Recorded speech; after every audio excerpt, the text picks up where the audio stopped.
at sa pagbubuti ng ating kinabukasan ay nakasalalay sa ating patuloy na pag-alaala sa kasaysayan. Sa araw na ito, noong taong 1878, isang mahalagang pahayag ng ating ipinarating sa buong daigdig. Itinatampok na kabanatang ito ang ating kalayaan mula sa higit 300 taong panakot ng mga Kastila. Hindi naging madali ang pinagdaanan ng ating mga ninuno. O mas kilala natin bilang Gombusa, ang siyang umukaw at nagbulat sa kamalayan ng taong bayan sa ating pagkabansa na hiwalay na tayo sa Espanya at sa simpaang Katolika. Ang kanilang di makatarungang kamatayan ang siyang nagsilbing mitsa sa pagsiklab ng mga kilusang nasyonalista. Una rito, ang mga reformista na pinamumunuhan ng mga ilustrado tulad ni Jose Rizal, Marcelo H. Del Pilar, Graciano Lopez Vaina, at ang mga magkapatid Antonio at Juan Luna. Gamit ang kanilang angking tulong at galing, nakipagsagalaran ang mga ilustrado sa pangingipang bansa upang pag-aralan, siyasatin at isulong ang mapayapang 2 Hulyo ng taong 1878. Noong ika-23 ng Enero, taong 1879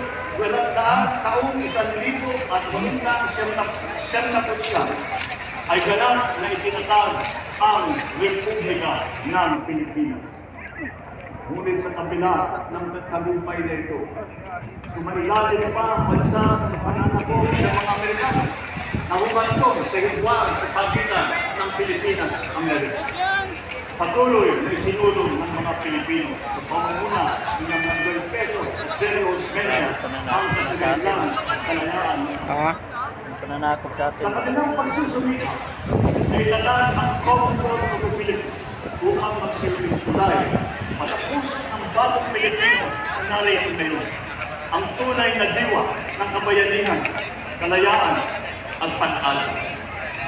Ito ay hindi lang ang pagkunita sa ating kasaysayan, kung hindi isa rin hamon na patuloy na ipaglaban ang ating kalayaan.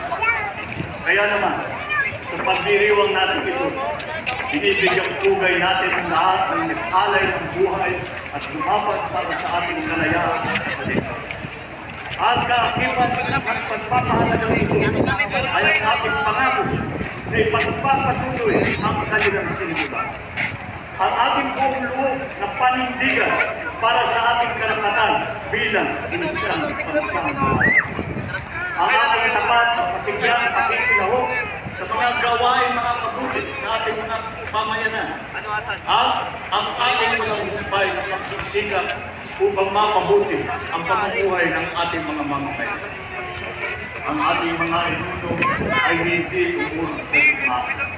Kaya tayo ay hindi rin tatalikod sa tungkulin ng pagtanggol ang ating nasasabukan. Pakita natin sa buong daigdig na ang tunay na kapangyarihan ay hindi nasusupot, nasusukat sa lakas o sa yaman, kung hindi sa tunay na kahulugan ang katwiran ng ating pinaglalaman. Sa alam ng pag-ibig sa bayan at sa di matagawang pagkakaisa ng ating mga mamamayan. Nanatili tayo matatag at hindi tayo matatag sa pinabukasan ng laksa. Sama-sama tayo sa paglalakbay tungo sa isang mas maliwanag sa pagkakulang. Sa bawat hakbang, sa bawat pagkukulit, pagpatuloy natin ang laban para sa kalayaan mula sa kahilan, kagutuman, sa walang katarungan, at iba pa ng mga laban sa ating laban po natin ang kasaysayan, ang siyang susi natin tungo sa wakas sa tunay na kalayaan at sa kinabukasan puno ng pag-asa, kaliwanagan at kasaganahan. Mabuhay ang Pilipinas! Mabuhay ang ating kalayaan! Mabuhay ang lahat Pilipino ngayon at ang pakailanman! Mabuhay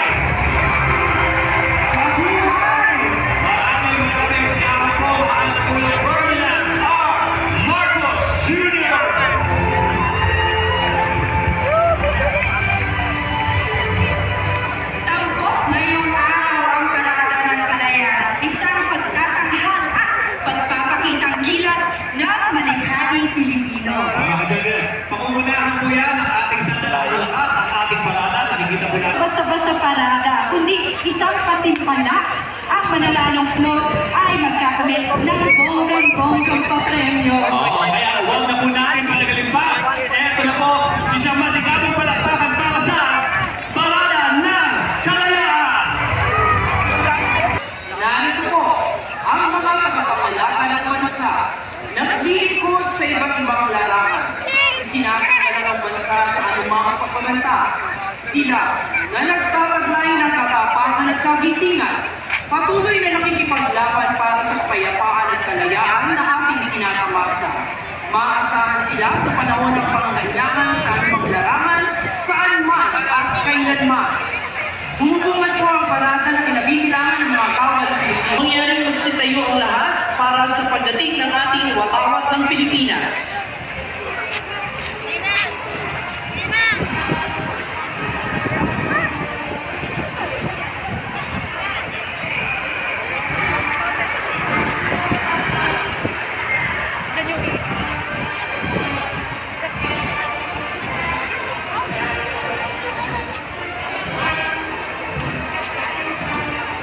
Maaari na po magsiupo ang lahat. Sumusunod ang pinagsamang banda ng Sandatahang Lakas ng Pilipinas na pinamumunuan ni Major Peter Swan de Vera. Ang unang brigada sa kasuwapang gala ay nasa pamumuno ni Brigadier General Bonnie Petingla. Ang kanyang kalupunan, Lieutenant Colonel Spinato Capini, Nestor Silao, Alas Sinyakay, at Commanders Jovitan at Mark Leon. Nasa ating harapan, nagtutuo ng mga brigada ng Sandatahang Lakas ng Pilipinas na pinamumunuan ni John Christopher Montania. Mula sa prestigyosong Akademya Militar sa bansa o Philippine Military Academy, ang mga ginawang pinipiling ito ang mamapahala sa iba't ibang sakay ng ating Sandatahang Lakas. Narito ang mga kadete ng Philippine Military Academy o PMMA na pinamumunahan ni Midshipman First Class Julian Cesar de la Cruz. Ang PMMA ay isang konstitusyon sa pagmataas ng edukasyon sa larangan ng labang na nakakasimaan ng ating pamahalaan. Ang mga kadete nito ay pinamunahan ng midshipman at ang mga nagtatapos mula rito ay nakukulisyon mula NC sa Langpwersa ng Philippine Navy. Ang kalupad ng ating mga kawal ng Philippine Army sa pamumuno ni Lieutenant Colonel Jeffrey Mamuya, laging nakahandang maglingkod ng Philippine Army sa iba't ibang pamamaraan habang sinisiguro ang kalupaan teritorial. Isinusulong ang kaalaman sa pamamagitan ng Armed Military Sea Patrol System at iniyaangat ang angkas sa kabuhayan ng ating mga kababayan. Piliin itong maging world-class, multi-ready at cross-domain capable sa taong 2014. Narito ang talupad ng mga kawal ng Philippine Navy sa pamumuno ni Commander George Ciscar. Ang Philippine Navy ang siya Ikadalawamput lima ng Marso 1890, Inarso. Ang sabang sa mga at kinikilalaan bilang isa sa pinakaunang pagbalasing sa muling pagsaklap ng mga sikat sa Pilipinas. Ikadalawamput lima ng Marso 1890, ang pwersa ng naglalang katipunin sa pamumuno ni Don Isabel Bayan at Carbon Monosur, Ibangansa, lahat sa mga Kastila. Nagawa din ang pagpapagpapag ng bayan ng Pilipinas. Bagamat may kinalaman tagumpay sa kanila, samantala sila tumatay sa kabundukan ng Pilipinas at ipinagpatuloy ang mga pangalaman.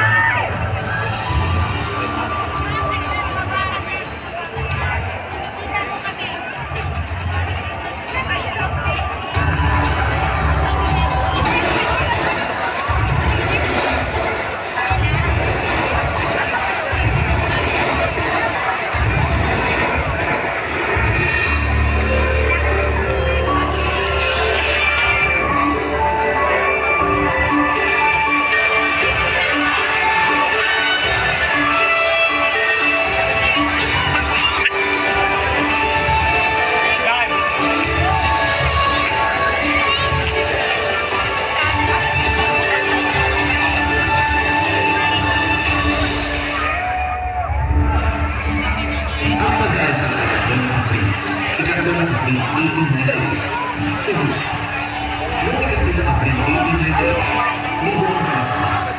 Sa simula ng Semanas Kanta, nagbumagsik ang mga katutunan sa buwan sa Pilipinas kung pagkayang Tumilas o Lumulun. Inusin mo na ako sa San Pedro sa upang sa mga kasubukan ang tingin-tingin ng kanta. Napadaya nito ang sa dinig sa halos na pinagkakataon ng nanay. Nung dumating ang nagtatlong buwan ang nagpulang ng Kastila, nagpasya sa gina at magpapalistino sa sarili ng lupa ng kanilang hangganan.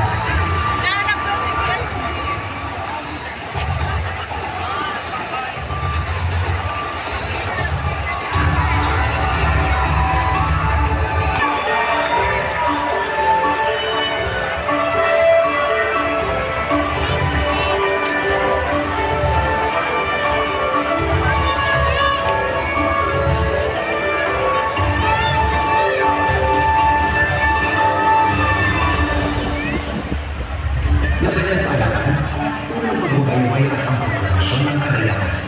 Ikadalamput ng Mayo habang pinag-imbituan ng Puno 1898. Cavite, naging sentro ang harapan ng malawang komunidad sa pamamagitan ng naging sumigla ng hinasikan noong 1898. Nagapin ang mga revolusyonaris, pinito ng ubing ng buwan at napakahirap ang naging pwersa ng mga sakay. Sa pagiging bilang pagdiriwang ng katimpay, inulit ay wala ubing ng buwan sa pamamagitan sa Cavite Pueblo. Ang mga kaaway ay muling pagmamata sa sarili ng Pilipinas at pagmamata.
Negros.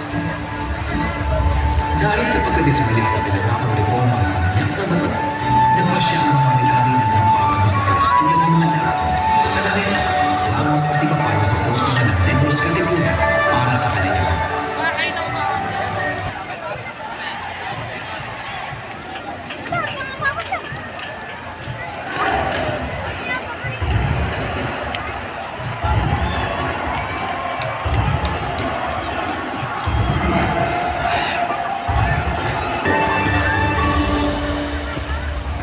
Sigaw ng Santa Barbara at ang Estado Federal de Visayas.